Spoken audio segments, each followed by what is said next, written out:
saxophone, which is, in other words, the C melody saxophones made by the CONN Corporation in the early 1900s. Not only the early 1900s, but really into the late 20s as the fuel of the saxophone craze. So C melody saxophones are a very common, or were a very commonly purchased instrument in the early decades of the 20th century because it was a non-transposing instrument in the saxophone family. It was right in between the size of the alto and the tenor, so if the alto was too small, the tenor was too big, you had this option C in the middle. And they have a very wonderful voice and range because they're in between the sonic characteristics of their counterparts.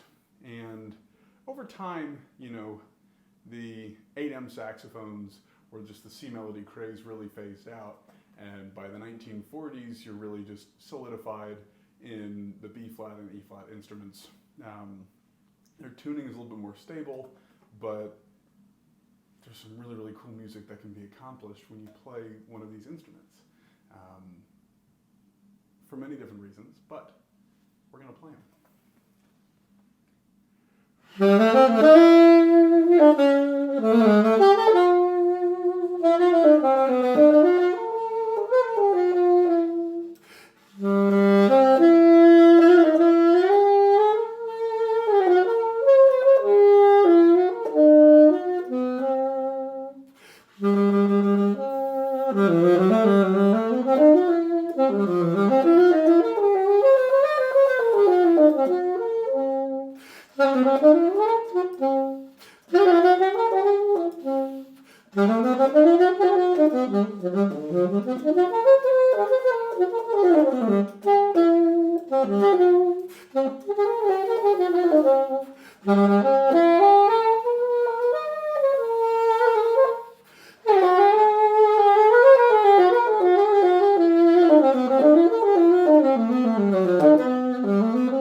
an etude in C for a C melody saxophone.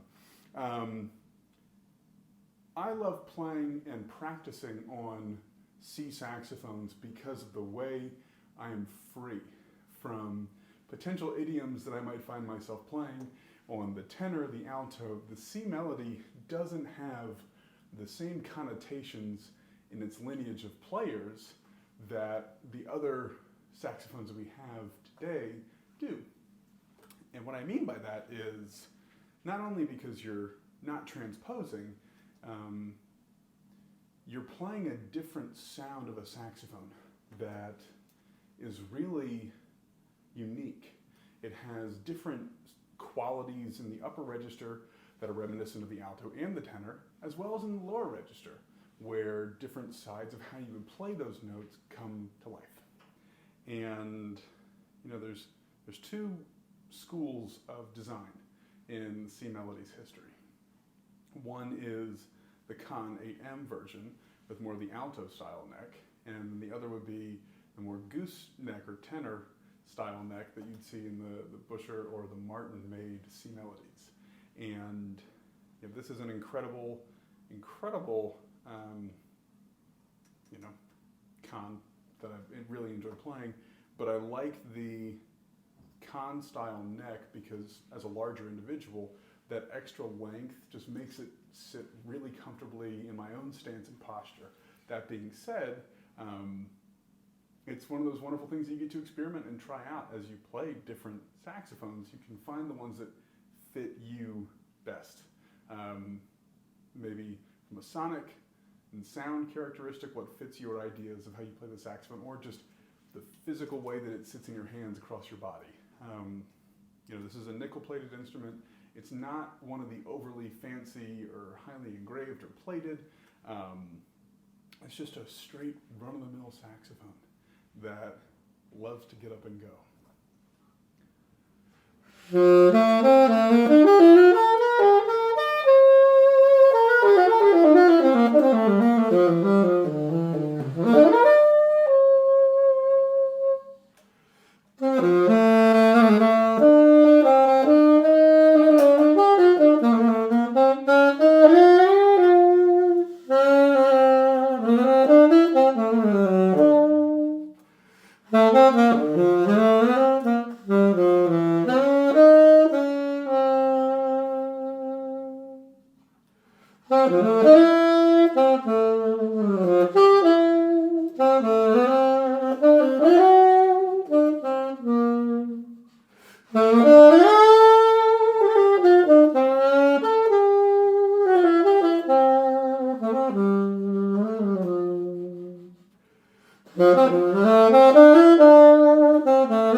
So over time, C melody saxophones began to be kind of criticized because they didn't have as stable of a tuning as the B flat and E flat instruments, and that's one of the reasons why we don't play them or see them so often played today.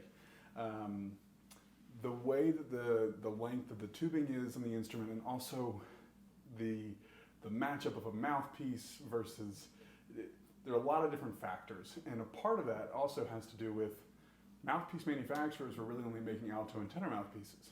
So today I'm playing on my alto mouthpiece with this C melody, but the matchup works relatively well because the chamber of an alto mouthpiece will line up with the neck in this alto style, so it's a similar type of airflow created from the embouchure.